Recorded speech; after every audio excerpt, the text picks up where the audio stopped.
let me talk to you a little bit about COVID-19, otherwise known as the coronavirus. Oh my gosh, why do you hate Asians so much?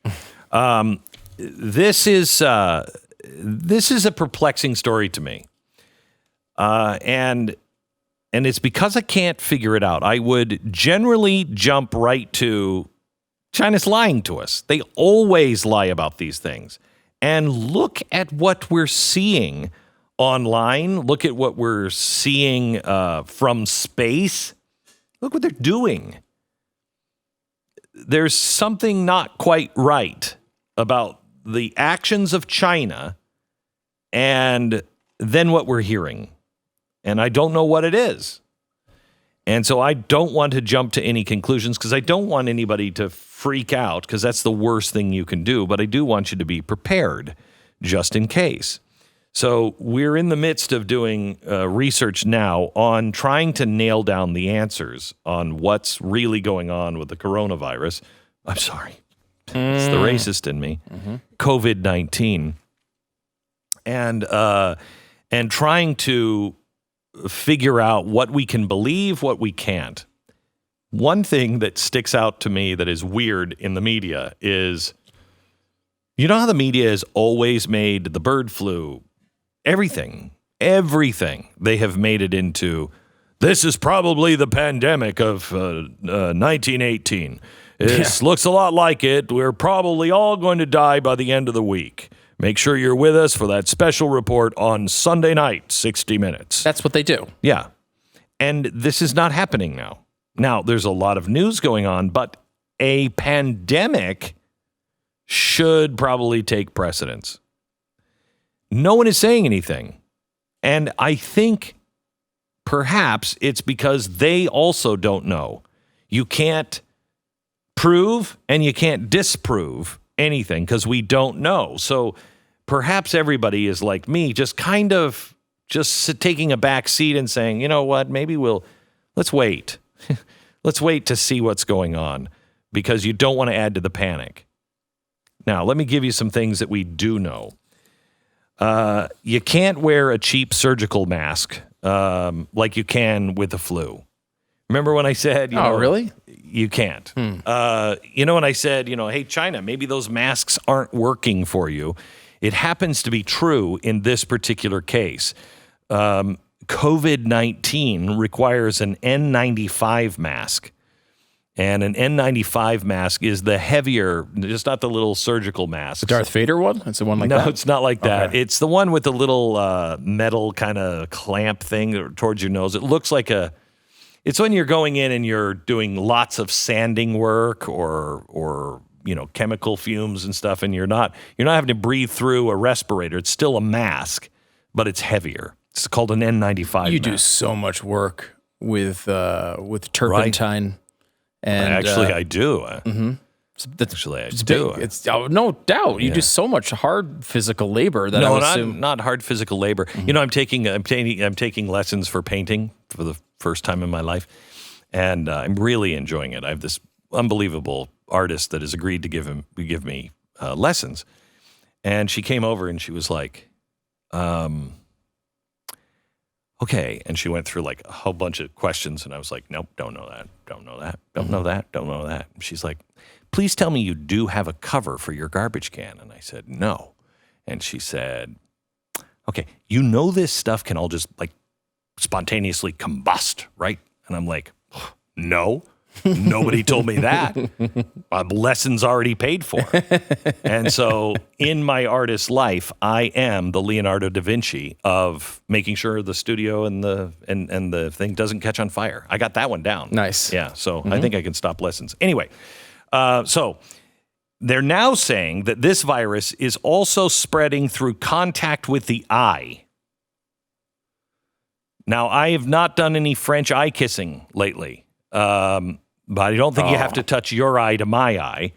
I think it's if I shake hands with you and I rub my eye, or if somebody coughs. I don't know if it's airborne. We don't know, but they're saying now you can get it. So the problem is, if you're a nurse or a doctor, you pretty much have to wear a scuba mask.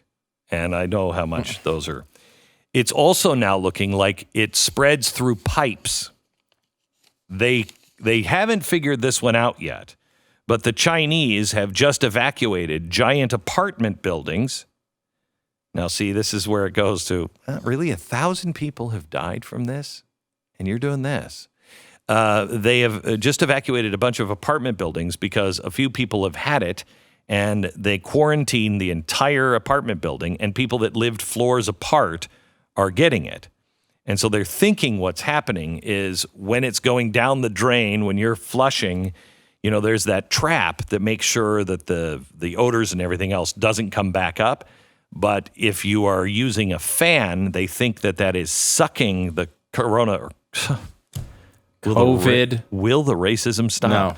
COVID-19 is coming up and being sucked into your room, and then it's landing on the floor where they now say it can live for 9 days. That's different. That's huge. This has a higher than flu death rate and spread rate. They're saying it can live 9 days on the surface and be infectious. There are indications that unlike flu or even a cold, try this on for size. You get it, you live through it, you can get it again. The body's not making any kind of antibody for it. So that's the latest that we have on what we know and don't know. Did you see the cruise ship that now is like the cruise of death?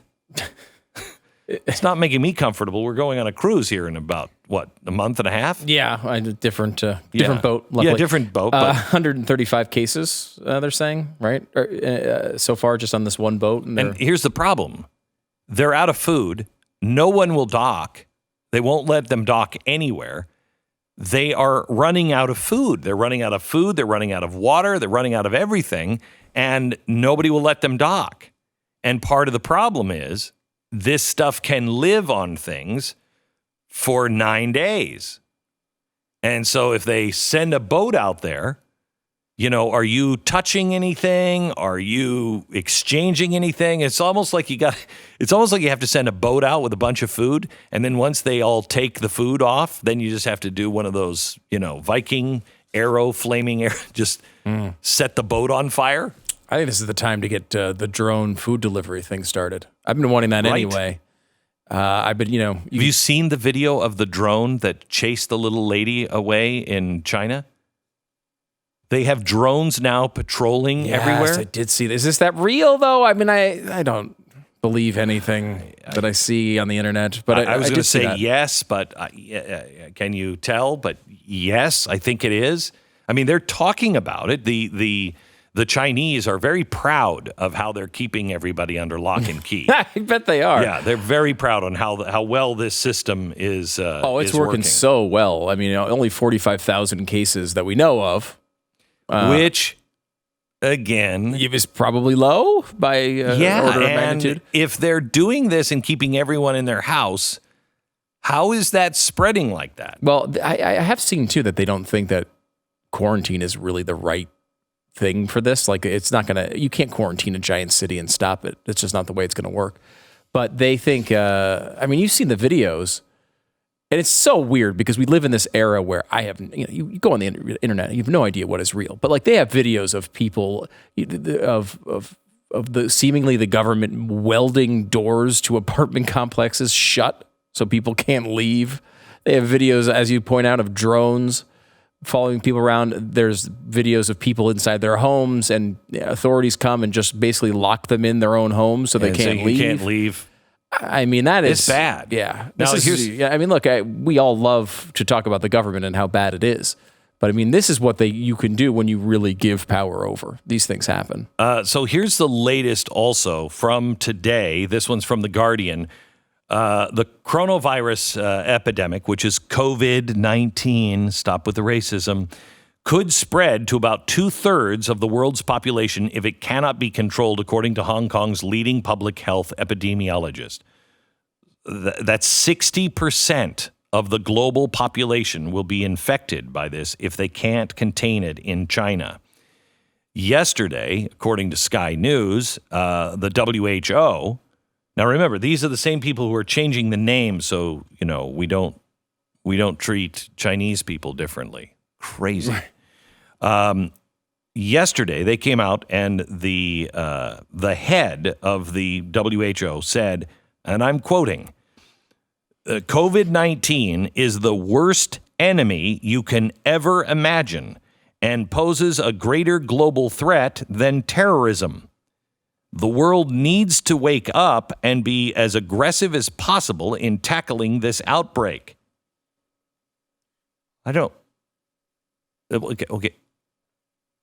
If that's true, can you stop spending the time on changing the name into something politically correct? How does that fit with what everyone else is saying? How is this fitting with our coverage?